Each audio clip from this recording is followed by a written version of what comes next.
Hello friends, welcome to my channel. So friend, आज हम इस वीडियो में बात करने वाले हैं BA final year English literature का पेपर सेकंड, जो कि प्रोज एंड फिक्शन का था, उसकी आंसर की के बारे में। तो देखते हैं कि कौन से क्वेश्चंस आए हैं। तो सबसे पहला क्वेश्चन है, how is Sarvepalli Radhakrishnan birthday celebrate in India. कि इंडिया में सर्वपल्ली राधाकृष्णन जी का जो बर्थडे है वो कैसे सेलिब्रेट किया जाता है। तो आप सभी जानते हैं कि 5 सितंबर को टीचर्स डे होता है, तो टीचर्स डे के रूप में सर्वपल्ली राधाकृष्णन जी का बर्थडे सेलिब्रेट किया जाता है। सेकंड क्वेश्चन है, where did Vivekananda represent India as a delegate. तो यहाँ पर विवेकानंद जी है जो वो कहाँ पर गए थे, आपको इसके बारे में बताना है। तो अमेरिका में पार्लियामेंट ऑफ रिलीजन में उन्होंने अपने आप को इंडिया के रूप में रिप्रेजेंट किया था। थर्ड क्वेश्चन है, what is the most common use of internet. Internet का मोस्ट कॉमन यूज़ क्या है। तो इंटरनेट के द्वारा हम अपनी जो भी इंफॉर्मेशन होती हैं, आइडियाज़, थॉट, इन सबको शेयर कर सकते हैं। इसके साथ ही हम एक कम्युनिटी बना सकते हैं सोशल वेलफेयर के लिए। अगला क्वेश्चन है कि why farmer are committing suicide in India. कि इंडिया में जो फार्मर है वो सुसाइड क्यों कर रहे हैं। क्योंकि काफ़ी यानी कि जब ये ग्लोबलाइजेशन हुआ था, जिसके कारण काफ़ी सारी जो टैक्सेस वगैरह थे या जो बाहर की कंपनियां थी, उन सब ने क्या है कि जो भी बिजनेस वगैरह होता है, ठीक है, उस पर टैक्स वगैरह नहीं लगते थे, जिसके कारण क्या है कि जो बीज वगैरह होते थे वो बाहर से मंगवाए जाते थे फसल वगैरह के लिए। इसके साथ ही जो भी ये जो किसानों के द्वारा कोई प्रोडक्शन किया जाता था, तो उन्हें कंपनी से जो लो प्राइस में खरीदती थी, और जो भी प्रोडक्शन तैयार होकर आता था उसे क्या है हाई प्राइस में बेचती थी, जिसके कारण जो किसान हैं उन पर बहुत ज़्यादा लोन्स होने लगे थे और कर्ज के कारण वो सुसाइड करते थे। फिफ्थ क्वेश्चन है, what is empowerment according to Aruna Roy. तो सबसे ज़्यादा शक्तिशाली कौन है। तो अरुणा रॉय ने इस प्रोज में डेमोक्रेटिक कंट्री के बारे में बताया है। तो इसमें किसके पास ज़्यादा पावर होती है। तो इसमें लोगों के पास ज़्यादा पावर होती है, क्योंकि जो लोग होते हैं वो क्या होता है कि एक लोकतांत्रिक देश में जो लोग हैं वही सबसे ज़्यादा पावरफुल होते हैं।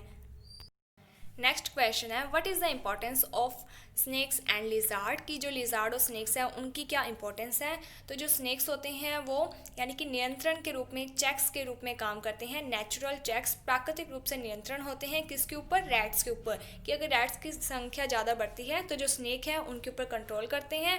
एंड जो लिजार्ड होती हैं वो जो क्रॉप पेस्ट होते हैं, यानी कि खेत में जो फसलों पर लगने वाले कीड़े होते हैं उन पर नियंत्रक के रूप में काम करते हैं।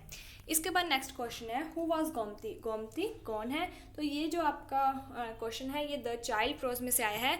तो Gomti was a window. Gomti एक विडो होती है। टू हुम यानी कि हुम, जिससे क्या है कि जो गंगू है वो शादी कर लेता है। और इसके बाद नेक्स्ट क्वेश्चन था, who is the protagonist of the barber trade union.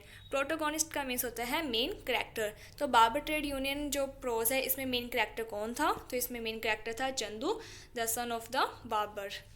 Next question है, वाई डिड मांझी आएगा यहाँ पर लीव रावलपिंडी। कि उन्हें रावलपिंडी क्यों छोड़ना पड़ा था। Because of the partition of India and Pakistan in 1947। Then आप जो तांगा वाले की स्टोरी थी वो भी लिख सकते थे, बट ये क्वेश्चन 2-2 मार्क्स के हैं तो ज़्यादा लाइन्स का कोई मीन्स नहीं बनता है। नेक्स्ट क्वेश्चन था, हु इज़ जगन। जगन कौन है। तो Jagan is the main character of the vendor of sweets and Jagan is 55 year olds.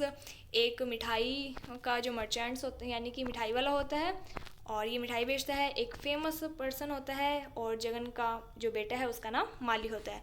तो इतना बहुत था आपके लिए। नेक्स्ट देखते हैं।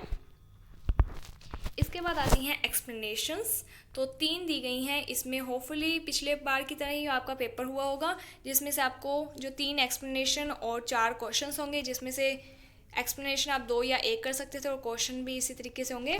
तो देख लेते हैं तीनों ही एक्सप्लेनेशन कि कौन सी कहाँ से आई है, किस प्रोज में से आई है। तो फर्स्ट है कि we are living through one of the great revolutionary period in human society. तो जैसा कि हमने आपको हमारी वीडियो में कुछ हिंट दिए थे, कुछ वर्ड्स बताए थे कि अगर ऐसे वर्ड्स आ जाएं तो आपको पता चल जाएगा कि कौन सी एक्सप्लेनेशन किस प्रोज में से आई है। तो आपको बताया गया था कि अगर कोई भी रिवोल्यूशनरी पीरियड की बात आ रही है, या फिर जहाँ पर इंडिया के बारे में, उसके स्ट्रगल के बारे में, चैलेंजेस के बारे में बात आती है, तो वो कौन सा प्रोज है। तो आपका ये जो प्रोज है इसका नाम है द मार्च ऑफ माइंड। और ये किसके द्वारा लिखा गया है। तो सर्वपल्ली राधाकृष्णन जी के द्वारा लिखा गया है। इसके बाद जो सेकंड प्रोज है उसमें भी आपको कीवर्ड्स बताए थे। तो यहाँ पर आपको ज़्यादा कंफ्यूज होने की ज़रूरत थी ही नहीं, क्योंकि गंगू वर्ड आ ही चुका था। तो ये कौन से में से आया है। तो आपका प्रोज द चाइल्ड में से आया है, जो कि प्रेमचंद जी के द्वारा लिखा गया है। इसके बाद जो नेक्स्ट है उसमें आपको कुछ कीवर्ड्स दिए गए थे, तो उसी कीवर्ड्स के अकॉर्डिंग हम देखते हैं यहाँ पर। तो it must be near day light now, the room is very close and hot because of fire. तो आपको प्रोज में भी समझाया गया था, उसकी समरी में भी बताया गया था कि जब आग लग जाती थी तो यानी कि जो कौन थी, ड्रॉवर वाइफ थी, तो वहाँ पर क्या होता है कि जब आग लग जाती है तो ड्रॉवर वाइफ है जो उसको बहुत सारे चैलेंजेस फेस करने पड़ते हैं, जिसमें से ये जो फायर का चैलेंज भी उसको फेस करना पड़ा था। इसके साथ ही जब आपको सभी एक्सप्लेनेशन की रेफरेंस बताई गई है तो भी आपको एक हिंट दिया गया था कि अगर वहाँ पर एलिगेटर आ जाए, यानी कि जो कि ड्रॉवर वाइफ का डॉग होता है, तो आपको पता चल जाएगा कि ये किस में से आया है। तो ये जो प्रोज है या जो एक्सप्लेनेशन है ये आपकी ड्रॉवर वाइफ का जो प्रोज है उसमें से आई है। होपफुली आपको तीनों ही समझ में आ गई होंगी कि कौन सी एक्सप्लेनेशन किस प्रोज में से आई है। इसके बाद नेक्स्ट आपको 4 क्वेश्चंस थे, जिसमें से देखते हैं how does Jagan defend the glorious India culture and it's literature. तो किस तरीके से जगन, यानी कि इसमें वही बात आ गई कि जो जनरेशन गैप है उसके बारे में आपको बताना था कि जो जगन का यानी कि जो जगन है वो किस तरीके से ग्लोरियस इंडियन कल्चर को बनाए रखता है। तो यहाँ पर जो जगन था वो गांधी जी के विचार से बहुत ज़्यादा प्रभावित होता है, इसलिए वो खादी के कपड़े पहनता था, 1 घंटा चरखा चलाता था और वही खादी के क्लॉथ्स पहनता था जो कि वो खुद चरखा चलाकर बनाता था। इसके साथ ही वो गीता पढ़ता था जब भी वो शॉप पर फ्री होता था। तो जो भी जगन रूल्स फॉलो करता था, प्रिंसिपल्स फॉलो करता था, वो सभी आपको यहाँ पर लिखने थे। इसके बाद आपका नेक्स्ट क्वेश्चन था why does Mariana kill herself and her son. तो आपको यहाँ पर पूरी स्टोरी लिख देनी थी, बट इसमें जो मेन बात थी वो आपको ये थी कि जो मरियाना है वो अपनी कंट्री से भी बहुत ज़्यादा प्यार करती थी और अपने सन से भी बहुत ज़्यादा प्यार करती थी। अपने कंट्री के प्रति एक सिटीज़न के रूप में जो उसकी ड्यूटी थी, इसी कारण उसने अपने बेटे जो कि लीडर बन चुका था एनिमीज़ का, तो उसको मार दिया था। एंड उसके बाद उसने अपने आप को इसलिए मार दिया था, किल कर लिया था, क्योंकि एज ए मदर उसकी ड्यूटी थी, और यानी कि वो अपनी ड्यूटी समझती थी कि उसने अगर अपने बेटे को मारा है तो वो उसने अपनी भी जान ले ली थी। नेक्स्ट क्वेश्चन है why was the drawer wife sad after the flood. कि जो ड्रॉवर की वाइफ थी जब फ्लड आई थी, बाढ़ आई थी, तब वो सैड क्यों हो गई थी। तो इसका क्या आना था कि जो ड्रॉवर की वाइफ के हस्बैंड थे उन्होंने एक डैम बनाया था, एक पुल बनाया था नदी के ऊपर। तो जैसे ही फ्लड आती है तो वो जो डैम होता है वो टूट जाता है, जिसके कारण ड्रॉवर की वाइफ है जो वो बहुत ज़्यादा सैड हो जाती है। वो सोचती है कि जब अब उसके हस्बैंड वापस घर पर आएंगे और वो देखेंगे कि ये जो डैम है वो टूट चुका है, तो वो बहुत ज़्यादा उदास हो जाएंगे, उन्हें बहुत ज़्यादा दुख होगा, क्योंकि उन्होंने ये जो डैम है वो बहुत मेहनत से बनाया था। जब वो देखेंगे कि उनकी जो मेहनत है वो सारी वेस्ट चली गई है, ख़राब हो चुकी है, ख़त्म हो चुकी है, तो वो बहुत ज़्यादा दुखी हो जाएंगे। तो अपने हस्बैंड के बारे में सोचते हुए जो ड्रॉवर वाइफ थी वो बहुत ज़्यादा सैड हो गई थी। नेक्स्ट क्वेश्चन है how was Lala ji run it. कि किस तरीके से जो लाला जी थे वो रन इट हुए थे। तो यहाँ की जो स्टोरी है वो आनी थी कि जो लाला जी है वो एक ग्रेन मर्चेंट होते हैं, गेहूं के व्यापारी होते हैं। एक बार वो अपने साथ एक पार्टनर को बिजनेस पर, यानी कि एक व्यक्ति को एज ए पार्टनर के रूप में बिजनेस में रखते हैं, जिसके बारे में वो कुछ भी नहीं जानते थे। कुछ टाइम के लिए उनका बिजनेस अच्छा होता है, बट एक दिन वही पार्टनर लाला जी को धोखा देकर चला जाता है, जिसके कारण क्या होता है कि वो जो पार्टनर होता है वो सब कुछ ले जाता है, जितने भी पैसे वगैरह होते हैं, जिसके कारण लाला जी के पास बहुत कम पैसे होते हैं, जिससे कि वो अपनी जो नॉर्मल डेली रूटीन का खर्चा होता है वही उससे यानी कि उतने ही रुपीज़ उनके पास होते हैं। तो इस तरीके से जो लाला जी है उनका जो भी बिजनेस वगैरह होता है वो सब कुछ ख़त्म हो जाता है। इसके बाद है सेक्शन सी। तो इसमें आपको एक क्वेश्चन करना होगा। तो इसमें फर्स्ट क्वेश्चन था draw a character sketch of Jagan. तो जैसा कि आपको बताया ही गया था गाइडलाइन में भी कि जो जगन का कैरेक्टर स्केच आ सकता है, तो मेनली वही आया है, क्योंकि इसमें 2 ही मेन कैरेक्टर्स हैं। इसके अलावा ग्रेस का भी हो सकता था, बट जगन ज़्यादा इंपॉर्टेंट था। इसके बाद समराइज़ करवाई गई है the meeting pool in your on words.